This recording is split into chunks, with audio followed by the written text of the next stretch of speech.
Let's look at this scenario. So there's our world, and there's two people, okay? Two well-groomed businessmen. And we're going to look at it at an instance. Let's look at taxation, the concept of taxation. Is taxation of any kind a right or a wrong? Is it morally acceptable and justifiable, or is it something that is actually a wrong? So let's look at what taxation really is. And again, we're not going to euphemize. We're going to talk about it straight on.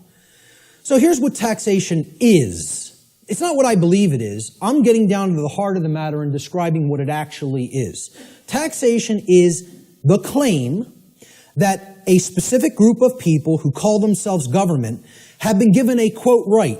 They've been delegated a right, okay? We've written down a law, and we say this people calling themselves the government and the IRS have a right to do this particular action, this activity, okay? This behavior. They've been given a right to confiscate, unwillingly, I might add, an arbitrarily chosen percentage of the product of another individual's labor. Now let me just start with this, right? If you ask anybody, how many are you going to voluntarily pay more taxes? Nobody will raise their hand. And you say, why not? Well, because I could barely afford to pay the ones I'm paying now, and I don't want to volunteer any more money toward that endeavor. Quite frankly, I want my resources for myself to use as I see fit voluntarily. But if the government then said, well, your taxes are going up by 5%, how many people would pay them? Most people would. Because subconsciously or consciously, they recognize they're under coercion. They're actually under duress. They're being told that if they don't give this at the command of the people who are confiscating it, that some form of violence will be conducted upon them, whether through the form of fining them and saying we're going to take more of your resources, whether by saying we're going to throw you in a cage and make you stay there for as long as we say you need to stay there, okay? Or by actually conducting actual physical harm upon them. So, again, we're saying that this quote-unquote right is given to individuals who call themselves government, and then they have the right to confiscate this arbitrarily chosen percentage of the product of another individual's labor. Because that's what money is, okay? Or that's what, whatever we make through what we work, that's the product of our labor. We work and then we get compensated for it. So that's an exchange for labor that we have done. That's our property, because we gave labor in return for that. So this is done whether or not the other agrees to share that product voluntarily. It's not a voluntary process. Coercion is involved. Taxation is enforced by the threat of violence, which is behavior that will result in bodily harm, or imprisonment, which is the taking away of physical freedom of movement, if those from whom the product is being seized attempt to resist this confiscation.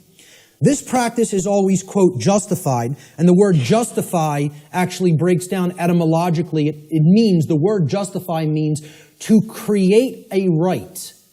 That's what justify actually means. Jus in Latin means right or law, and then facere means to create or to make. So to justify means to create right, to make a right up and conjure it into existence. So it's always justified or made into a right, quote unquote, by those who claim that such a practice is necessary and required to, quote unquote, uphold the common good. This is the justification offered for the seizure of the product of people's labor involuntarily. Now, if we are honest with ourselves, if we define the concept of slavery, and I think this is a good definition for slavery, would it be fair to say slavery is the involuntary confiscation of 100% of the product of the labor of another human being? That be a fair definition? You're saying you're working, I'm going to take whatever you generate as a result of that work that you're doing. It doesn't belong to you. The product of your labor doesn't belong to you. All of it belongs to me. So you work for me. I take everything that you have been able to amass or create through the labor that you have done. I think everybody here would agree that's slavery. That's as good as a definition of slavery as you're probably going to get. I mean, we can come up with some other definitions that involve coercion and physically shackling and keeping people. But if we really are honest with ourselves, what is the purpose of slavery to begin with is to make others work for free and then take all of the product of the labor. That's what slavery was conducted for. Okay? So, if we're defining slavery as the involuntary confiscation of 100% of the product of the labor of another human being, we should be able to clearly see that there is no magical percentage to which we could lower this number that would no longer make it slavery. So I ask people, if the person who's saying I'm going to confiscate 100% of your labor and keep it for myself would say, well, I'm going to take 75%. I'll take 3/4. You can keep 1/4 of what you've created. Would that no longer constitute slavery? And I don't care what you say I'm going to use the 75% for. Okay? If you're telling somebody you have no choice, 75% of your labor belongs to me, would that no longer be slavery just because they allow them to keep 25? Okay, let's lower it to 50. Is it still slavery? Okay. Well, what percentage could it possibly be lowered to for it not to be slavery anymore? Only 0. There is no percentage that it could be lowered to for it not to constitute slavery. And again, if we're being honest with ourselves, many people want to justify this in many ways by saying, oh, it's used for services. Services which someone doesn't have a right to refuse. You know, I tell people, hey, if I said to you, I'm a computer technician. You own a computer? Okay, I'm now your computer technician. You're not allowed to refuse my services. Just think about that for a moment. You may not refuse that I am now providing the service for your computer to keep it in good shape. Okay? First of all, what have I just taken from that gentleman? Right to choose. Free will. Right there, that's slavery. I don't even have to keep going and say, hey, if you refuse, or whether you want or don't want my computer services, I'm now your technician, and I need $200 every year. I'll come over a couple of times. I don't care whether you're happy with my service or not, okay? And if you don't pay me, I'm coming and taking the computer. Now, is that really your property if you're living under that kind of duress? Or am I just a violent criminal who's saying I'm going to steal your stuff if you don't give me what I say? I'm holding you under extortion. That's duress. That's called duress. It means I am threatening violence unto the person unless they conform to my will. And that's what we're all held under. We're held under duress. All forms of taxation are duress. It is a master class telling people you have no right to refuse the arbitrarily set confiscation of your labor that I deem is going to be necessary for what I say it's necessary for. So how could you possibly claim that your home belongs to you if you're paying something called a property tax? That somebody is saying, for the services we provide in this community, you must pay us this percentage, and if you don't pay it, your house is going to be turned over to the government. And you know what that's called? There's a term for that, okay?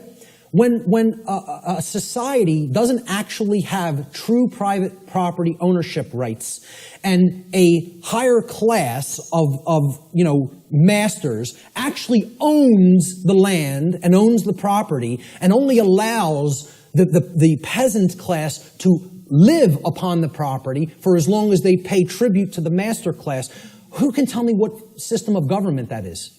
That's called feudalism.